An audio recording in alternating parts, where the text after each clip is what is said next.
Hello. Today we have someone joining us from a beautiful little village in England in the UK called Suffolk. And welcome, Simone Pajo. Nice to see you. Hi, Simone. Hello, What's hello. exciting about this is that Simone just told us before we got on, she has never spoken about her story. She's never been Yes, around other adopted people. So this is a big leap, and we're happy and grateful to be the first ones. we sure are. Yeah. Thank you. Thank you. Yeah, I've been watching your show since series one, and I think Are through you a watching, YouTube watcher? yeah, Uh-huh. yeah, and I think through watching it, it's made me think that I wanted to do this, and I haven't ever told my story before. In fact, I've only really recently found out everything I want to know. Um, And I think of you as the sort of Thelma and Louise of the adoption That space. makes you You're kind Thelma, of, by the way. yeah, you're very unthreatening, but you kind of gently drive people over the cliff of the adoption Oh, myth. I And they love don't this. and they don't even know it's happening. I don't know, Simone. I have a friend up here who's mad at me because she's like, I was fine. And now I'm in season 3 and I am not fine. And So I'm, is Yeah. Thelma was the Gina Davis character? yeah, Yeah. Oh, yeah. okay.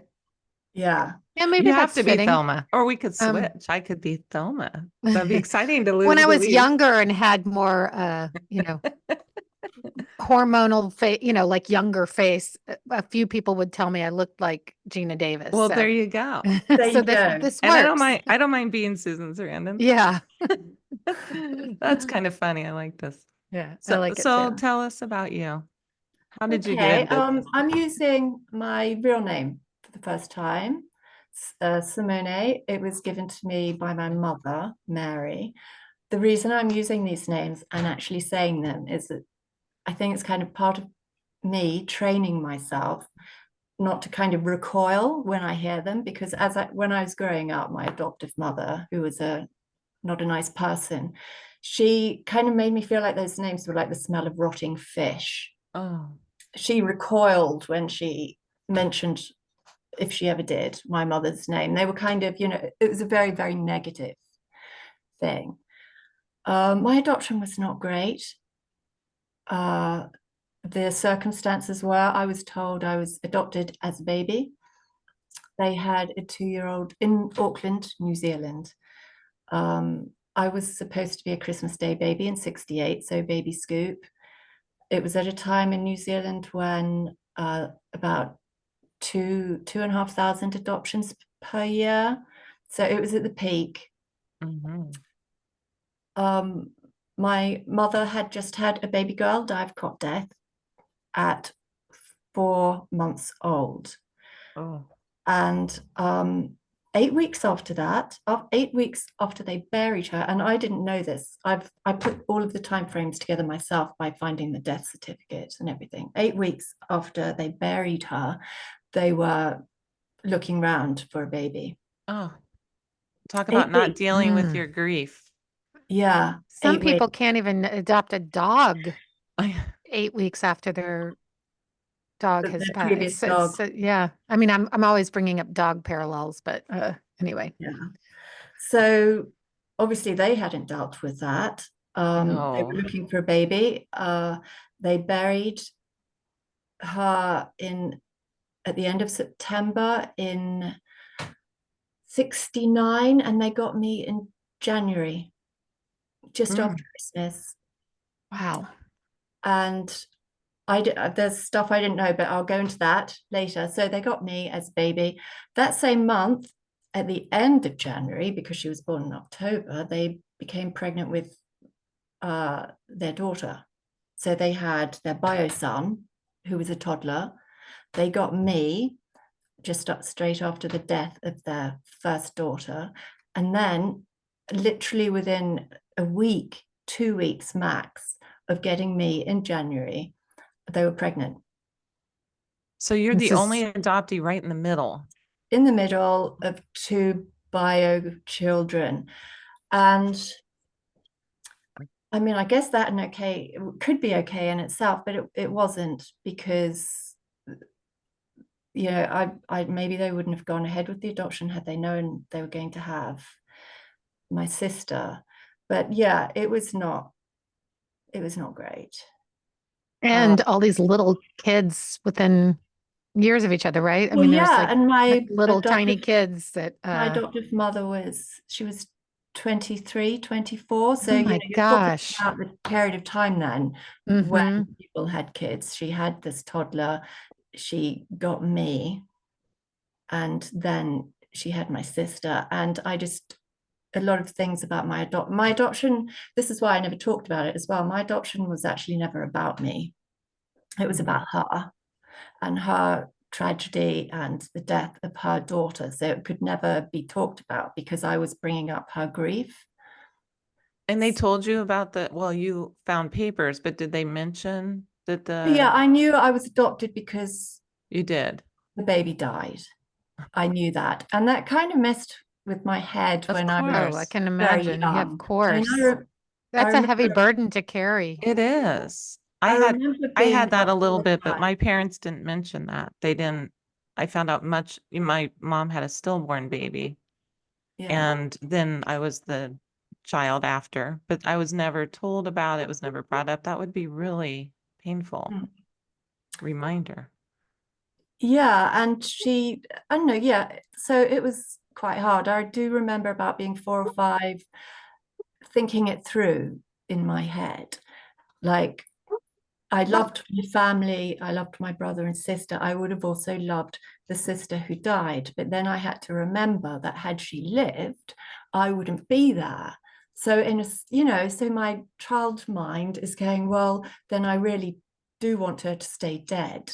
So it was all feeling guilty, Yeah. but And I carried on how did that you on get my along? own. How did you get along with the siblings? Um, okay, but it wasn't a healthy family. My mother was really a narcissist. She would do things just to me. Mm. I'm just going to give you one example so I can move on. And bear in mind, as I'm saying this, I'm fine now. After I left that situation, I've had a pretty good life. But, when I say 6 or 7, I would do something that irritated her. I don't know, maybe I was quite irritating, but there were times when she would say, get super angry, and I would have to take all my clothes off and go and stand out in the garden by the street until she decided I could come back in. And then when I came back in, I had to perform the gratitude. Like, I had to be grateful for the clothes that she allowed me to wear.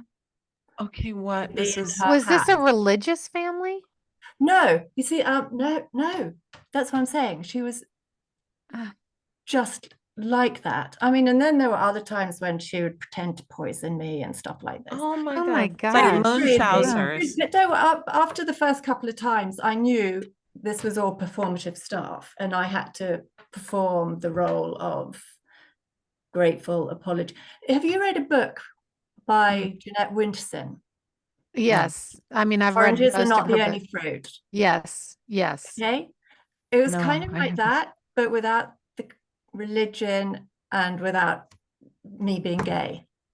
It was Mm. kind of like that, just completely insane. And she didn't do this to your other siblings. No. And I No. remember sometimes they would actually just be standing there watching. So it made relationships with them later quite difficult, because if you've seen someone kind of degraded and humiliated like Yeah. that, how can you treat them as an equal afterwards? Yes. And I always felt that they didn't quite do that. And once I left that situation behind, I didn't want any of that. So I'm so yeah, sorry. she Gosh. was When did you insane. so did you go through your whole childhood before you left that situation behind, or what? Yeah. I left when I was 17. I just got on a plane to the UK and did an OE, and then I went back briefly when I had to find my mother, my origin mother. But I never really went back to them after that, because it was just they were killing me, really. So How was your adoptive father? Was he? Yeah. not really there. he I was was going to very, say it sounds non-existent. Right. Like, yeah. I mean, to be fair, I spoke to my adoptive sister about a year ago, and she recognizes that our childhood was, we had, by the way, all the whole middle class thing going on. Yeah, the outward signs of everything was okay. It's just my mother was insane and a narcissist to me, and just we all saw each other within the family the way she saw us. mm, So um so after I was adopted, and then my mother's sister also adopted, because there were lots of babies. She had two girls and she wanted a boy, so they adopted.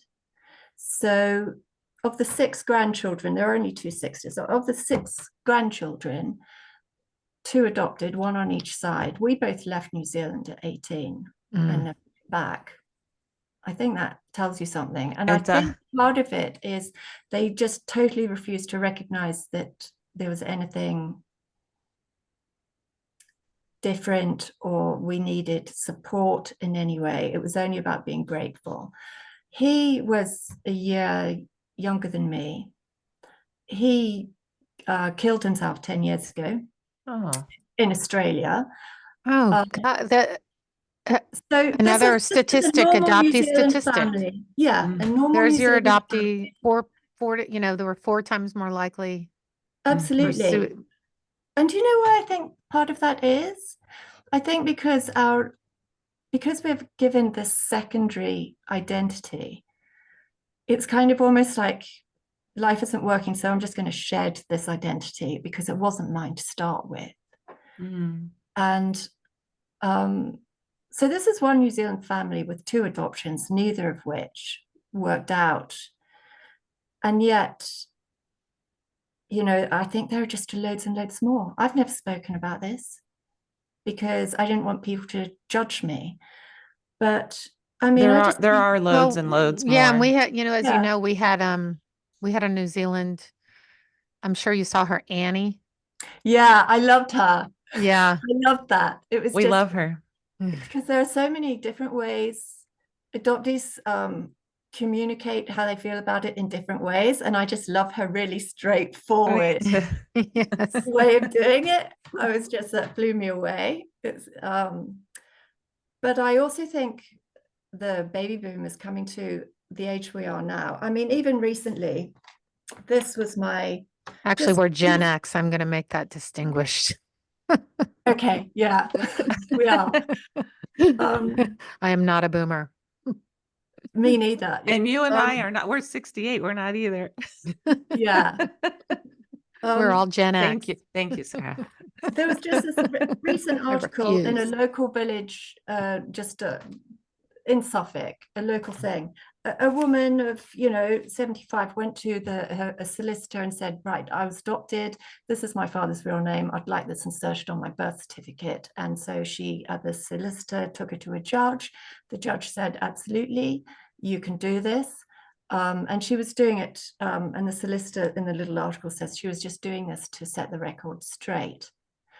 Well, if you have to go to a judge to set a record straight, that means the record beforehand wasn't straight, was it?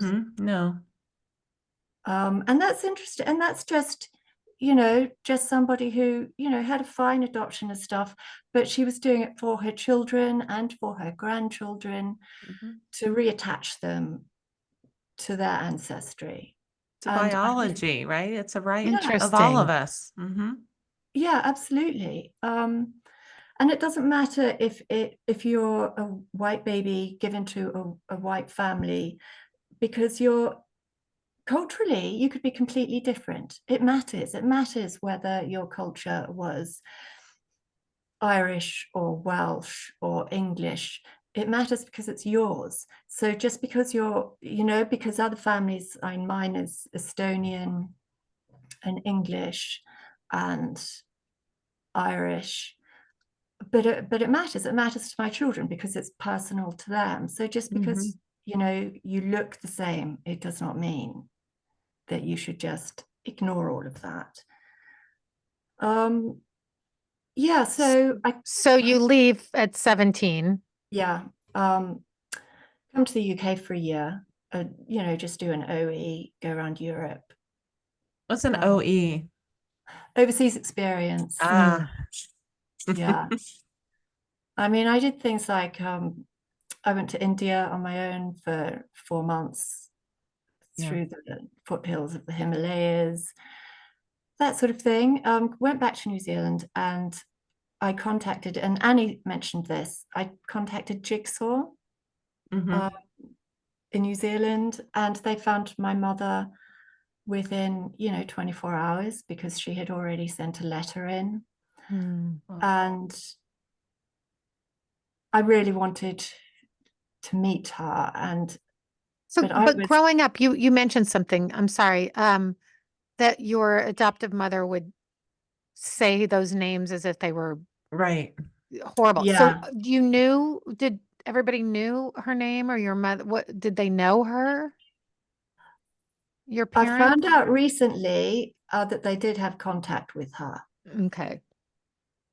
um And they would tell you her name when you were a child? she told me her name, yes. Oh, okay. Okay. I Yeah. just wanted to clear that up. It was in my Hmm. mind. Hmm. Okay. So then you go to Jigsaw and you get her name. Yes. She had wanted to meet you. Yeah, she was an Yeah. estate agent in Perth, and she flew straight over to Auckland. But bearing in mind the childhood I'd had, and I was in no fit state really to. It was really hard because she came over and she wanted me to go back to Perth with them and pretend my adoption had never happened. Oh, she's And dealing with her own trauma. You're dealing yeah. with, no, What you're were not dealing. what were the circumstances in which you were Oh, okay. relinquished? Well, she was 24, quite old Yeah. by these things For when those she for left that me. era, yeah. Yeah, for the era. Her boyfriend was 25, um, and he was an accounting student in Auckland. She was in Auckland. She'd come over from Sydney, and she became pregnant with me, and she wanted to keep me and for them to get married.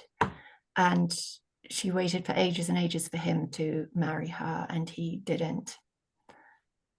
And she was very sad about that, and eventually went back to Australia, leaving me in New Zealand. Mm. So I met her, and all I remember from that, it's almost like an out of body experience, the whole thing. She took me around lots of people in Auckland that she used to know. I think she even took me to my father's mother, my grandmother, almost as if, look, here she is, I've got her back. And I was, I just had no words. I And just, where was he? Where was your father? he was then, by then he'd moved to Sydney. Mm, So Well, you were like this, I don't know. Yeah, people suffer a lot of trauma, right? I mean, obviously she yeah, did. And yeah. you're just kind of the pawn between these families. Yeah, It's I felt like heartbreaking. when she came to New Zealand to do that, and the people I was kind of taken around to see, um, that was about her. She was showing Hmm. people, look, I've made it all right now. She was trying to show them that she was not a bad person and that Right. she'd made everything okay, but it wasn't about me Yeah. at all. Did she have other children?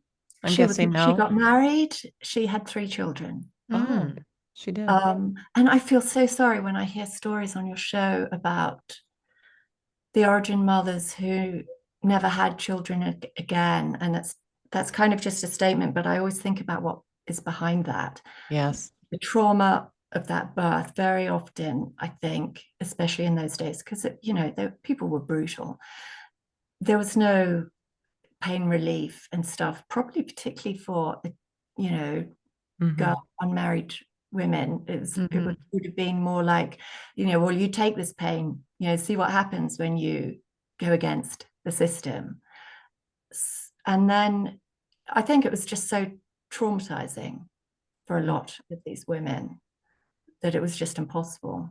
We say that often because, stories will come up well, I'm glad that I wasn't raised by her or I met her, but we don't know after that trauma that shifts people who they become, mentally, it can regress you, regress you and all of that.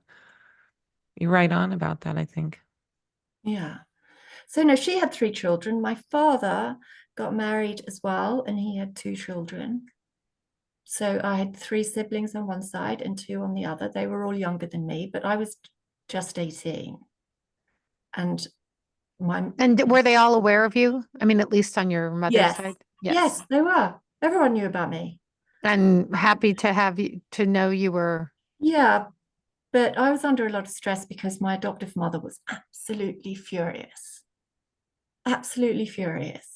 How could I not understand my role, which was to be grateful? She was just incredibly angry. So I've got her being incredibly angry. I've got my origin mother taking me around to see all these people, saying, here she is, etc. People I didn't know. I was taken around to see strangers. And you're 18? Yeah. Yeah. Yeah. So I got on a plane again. Bye. And flew straight back to London. And I didn't really have much contact with anyone after that. It was just too much. And then it gets better. I met my husband. Shortly after that, we got married. And my husband it was like, kind of like my mother, but being in, somebody whose world envelops everyone in it. Mm-hmm. In this case, it was a world that was it was benign.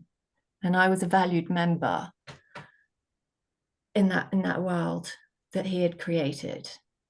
He was an amazing, wonderful person. Where is he now? He passed?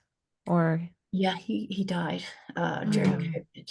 So during COVID. Gosh, I'm so sorry. Yeah, I'm sorry. but we had 25 years and we had And children?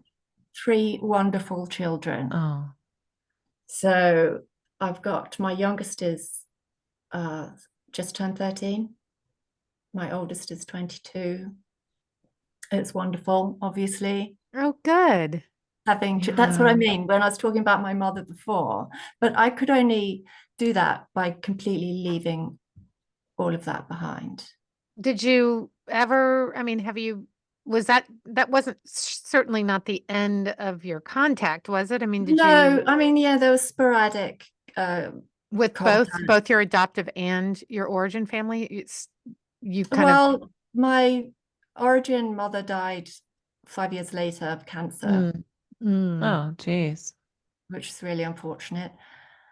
Because now it would be different. But then, I think obviously I regret how that panned out, how that worked out. I don't think you were emotionally, I mean, I was barely and still am barely emotionally mature enough to handle all of this, right? So Yeah. at 18, that's what we always talk about too. If you're going into reunion, if you're not prepared, and not that you can even know what's going to happen, but just even the preparation and, Everything. yeah, there is regret, but you can't put that on you in that way. You're still the child dealing with everybody, honestly. Yeah. I mean, I have a lot of regrets about that. I have regrets. I've talked about this, so you've heard me talk about it, but just that I had walls up when I met my origin mother, and we were in reunion for 9 years, I think, and then she passed. And now, knowing what I know, I wish I would have kept my heart open to her, but I just wasn't. I hadn't worked through this stuff yet. I didn't know what I know, so. Yeah. I mean, also you didn't know what you know, Right. Yeah, and you're still in the fog. Yeah. Right. That's what I mean. Yeah. Yeah, you're just so it's really hard to get through that. And when people talk about the fog, I've heard that phrase a lot. I just I think, what is the fog and who created it? Because the fog is not a natural thing. Okay, I think of the fog as like stage fog. Like you're on a stage and people are busy pumping this artificial stage fog onto your life. And why are they doing that? They're doing it to disorientate you.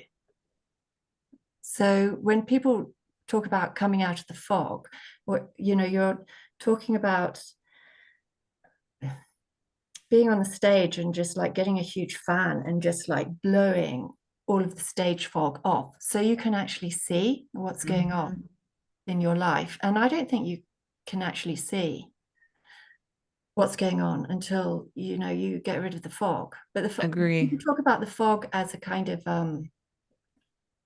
a benign, almost sort of like natural thing that we're stumbling around in, but it's not. This is artificial. It has been created.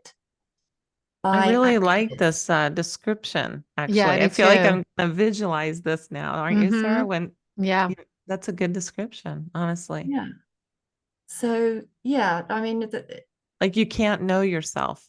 I feel like I thought I knew myself, but now I'm beginning to understand who I am.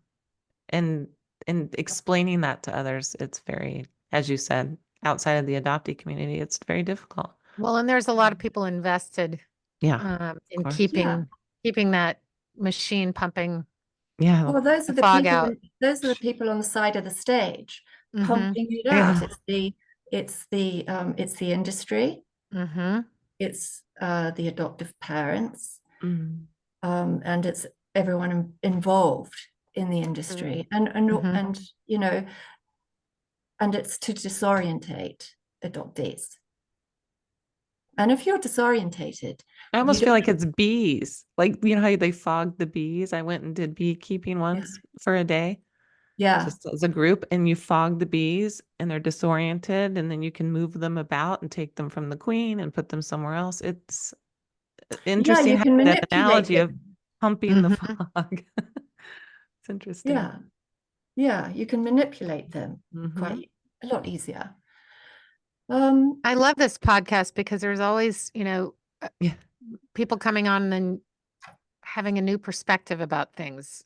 It's all that's going to be a great analogy that I'll look back at and think of.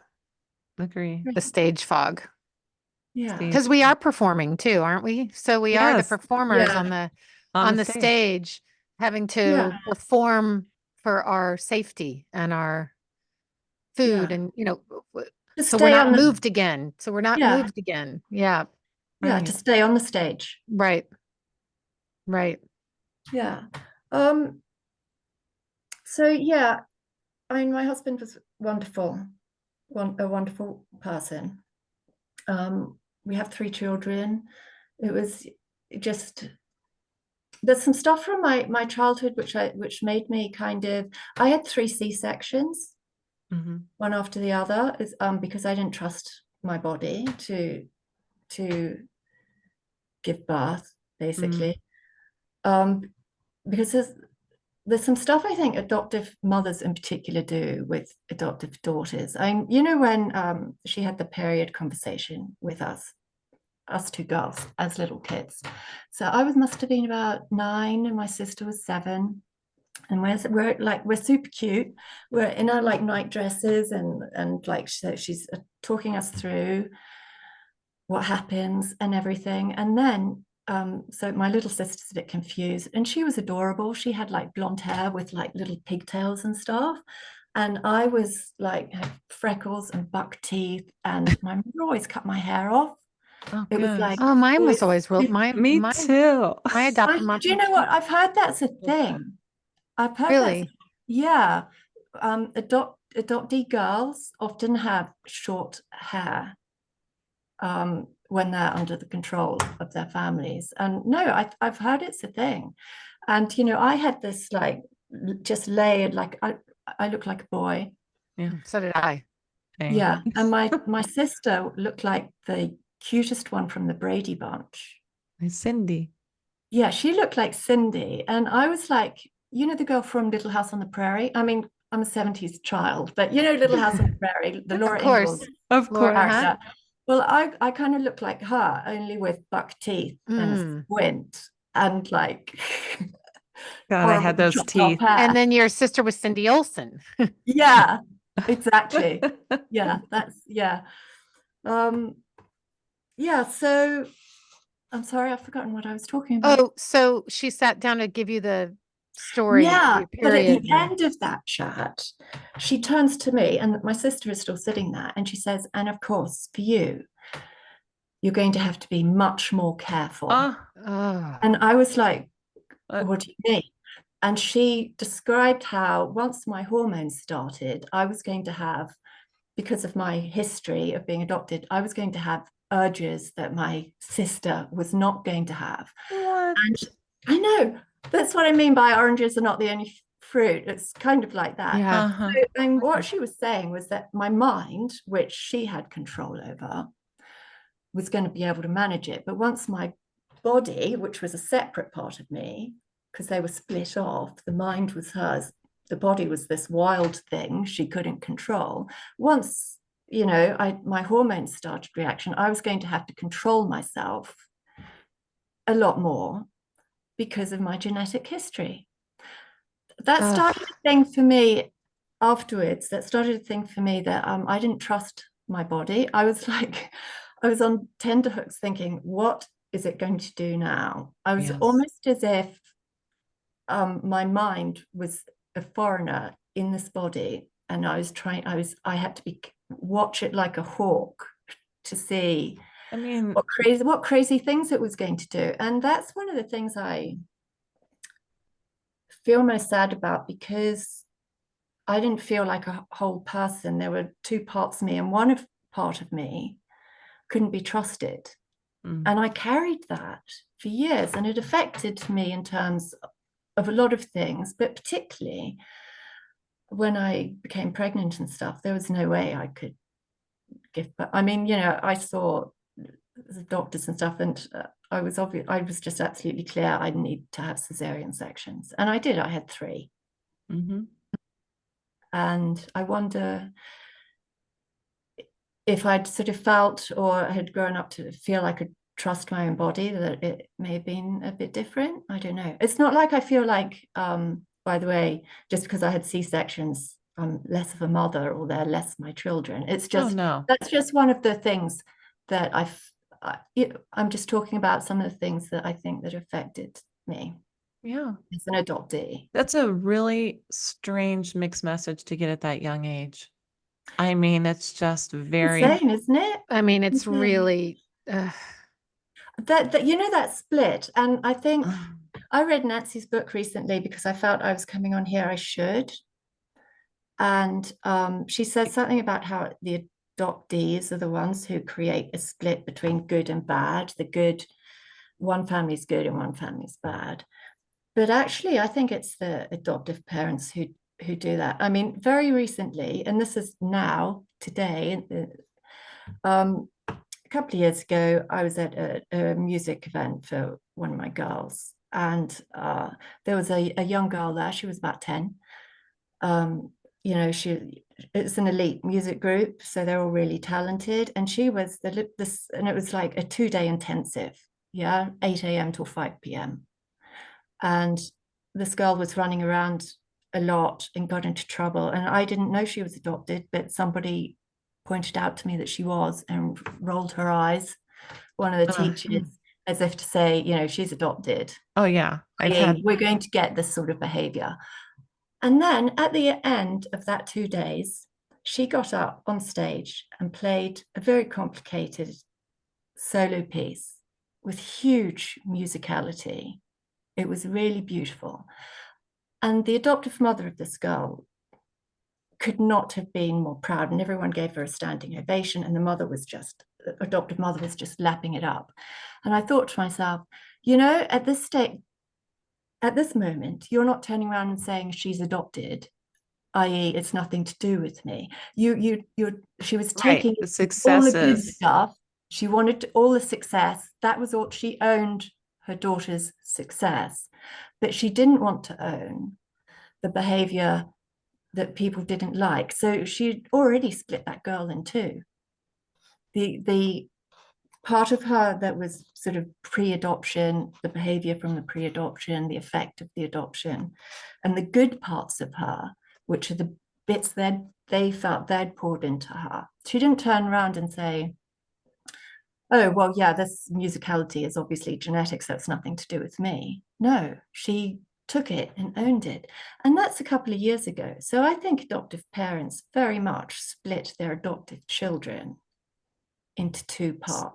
Simone, you're saying such deep things today, because The Primal Wound is a big book, obviously, for it helped us come out of the fog, but it is written by a non-adoptee, and then there is some pushback because of those messages in there where it's maybe adoptee blame. Yeah, adoptee blame. That's the biggest thing about The Primal Wound. So well, Nancy did say that only adoptees can judge her work. She did.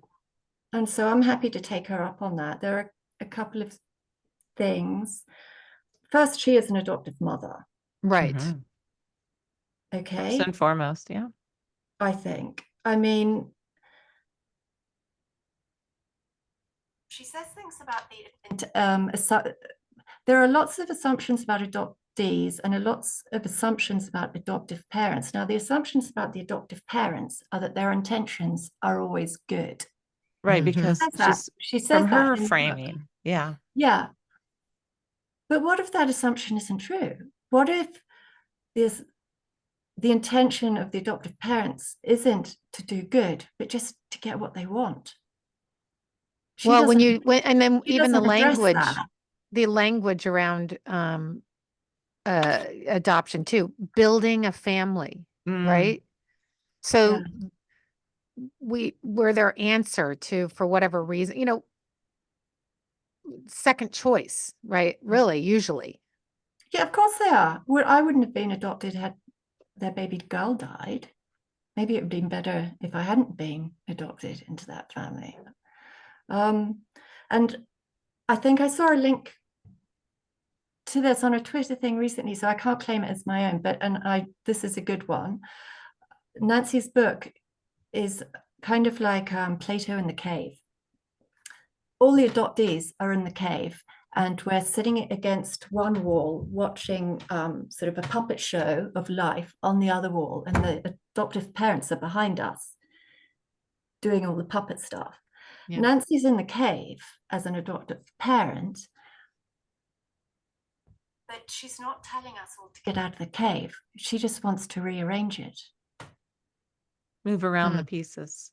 Well, I think that's why Journey of the Adopted Self is so much more for the adoptee. I haven't read that. We picked that up. That was our second season. BJ Lifton's book, Journey of the Adopted Self. Is that when you were coming out of the fog? Is that when Yes. you were... Okay. Yes. And her book, they were friends actually in life. I mean, she did base a lot of it on BJ Lifton's work. So that's the book I think that really, really spoke to me and to Sarah. And I think, if you haven't read it, I think, I'll get that. Wow. A couple of other points. There's more, but a couple of other points about just my adopted family. Just one more, actually. And this is another weird one. They were born into a generation that, like, with the housing and assets, they became more middle class over time, so there was a holiday home and a yacht and stuff like that. My mother went out of her way to let me know that although the family had become more middle class, I hadn't. Oh no. That we do hear that, Yeah, they actually took me back to the foster home where they got me to show it to me when I was in school, to go, this is where you've come from. Let's remind you that you're... Yeah, let's remind you. Yeah. So have you heard other people say that? We have, and it's, I had an uncle do something similar, which I never thought he would do. I mean, people are very strange with this stuff, and she sounds so unstable. Even she for sounds your other... mentally ill. Yes. I mean, well, you said narcissism. Yeah, Is she, he's dead. is she's, Oh, she's dead. and your adoptive father? He's still alive, just. But no, she died a couple of years ago, and I didn't really feel anything. And that sounds bad, but only it was only 4 months after my husband died, so I had much bigger grief. You know, my husband died during lockdown. It was October 2020. The whole country was in lockdown. People couldn't come to his funeral. Nobody could sing at the funeral. He had cancer and they messed up and he died at home. And actually, and this is another adoption thing, which greatly affects my children. You know, I just remember this so clearly. It was raining because it does in Suffolk a lot. It was raining. It was October. We were all sitting in the car at the crematorium, all dressed in black, waiting to go in. No one else was allowed to come, just us. You can imagine how grim it was. Yeah. And we're sitting in the car and we can't go in until the previous people have left because of social distancing. So I'm sitting there with my 3 children and my husband of 25 years is about to be cremated. And my youngest says, Mummy, what about your family? Where are they? Because she was starting to feel a bit anxious about people and where they were. And I said, don't you remember, darling, I told you Mummy's adopted. And she burst into tears. You know, because that made her think, oh my God, we really are on our own. Yeah. Yeah, because your husband had the intact situation. Yeah, he did. But he was the only child of very elderly parents. So there was kind of small no family. one else. Yeah. Small family. And I was sitting there in the car at that moment, waiting to go in, just thinking, you know, it just keeps going. The gift that keeps on giving. I know. Yeah, so that was particularly, so it's not just me, it affects my children. But as someone said to me a while ago, you know, I am their family tree now. So I have to do everything I can to. Do you have any contact with your biological siblings or your father? Origin, as you say? Father? No, no. I mean, I'm taking his name, his last name, because it's mine and I want it. I mean, that's how I feel now. I'm a grumpy middle-aged woman. And I am just, let's all have coffee together. yeah. And it's mine and I'm taking it. Yeah. There's family in New Zealand. I think everyone knows about me, but it's like, oh, and then I did a DNA test a couple of years ago. And I found lots of relatives in America, in Philadelphia. Because my origin mother, Mary, her parents married after she was born. And her father was somebody, well, how can I put this? It's a group of people that comes up with remarkable regularity on your program. The US military. Yeah, the military. That's Navy. Why. Her father was an American sailor stationed in Sydney during the Second World War. And he went back to America. Have you been in touch with any of them? Yeah, I have. We've had some WhatsApps backwards and forwards, but I don't know how to act with family now. Obviously, with my own kids, fine, but this sort of thing. And since my husband died, you know, I've got 3 teenagers. Yeah. And they deserve all of my attention. So I'm not sure I feel like I'm just not in that place to do that. You don't have the bandwidth right now. No. Yeah, and I just don't know how to do it right. I think. I don't know if there is a do it right, to be honest. Yeah. And it's at your own time, your own pace. You've been through a tremendous loss with your husband and with everything Absolutely. else in your life. I mean, Well, you know what? your My whole husband's life is lost. Yeah. Yeah. But my husband's loss makes everything else pale. Yeah. Right. Yeah. I'm really sorry about that. I Yes. know that must Gosh. still be just so hard to deal with. Yeah. Well, I found out something else recently. which I didn't know, and which really changes some of the narrative for me. And I didn't know this until I got some details and put all the dates together. I didn't know I was in foster care for 13 months of my life. The first 13 months. My mother had me for 6 days. I was put into foster care to the same family for 13 months until I was taken by my adoptive family. And I found my foster mother. Oh, I was going to ask, do you know in them? Australia. And how it happened was I had her name and I Googled it, and there was an obituary for her son, who I used to know, who I used to play with, and who loved me. And I've got a photo of him and me as a 1-year-old. We're sitting in a field, and apparently he was my favorite, and I was very attached to him. She had 4 children. I was their only foster child. They were very attached to me. When I emailed her out of the blue, because there was an email address attached to the notice, and I said, I don't know if you know, are you the same person who was a foster carer in Auckland during this period? And she wrote back almost immediately, said, oh my God, it's you. Oh. I've been wondering about you my whole life. We loved you. We never should have let you go. And she sent me 3 photographs of me as a 1-year-old with her children that she kept by her bed. And it made me feel really good, actually, that these. Yeah. Wow. You started off life with some love, honestly. Yeah. But it also explains why I always had this deep fear. And I think I developed that when all of a sudden I went from this loving family to my adoptive family. For a start, remember, if you're 13 months old and you're just moved just like that, from everything you've ever known to a grieving, slightly mad, pregnant 24-year-old. Oh my gosh. And my adoptive mother said I was a really strange baby, but I didn't realize I was a toddler. She said I never moved in the cot. I would lie there and not move and not make a sound.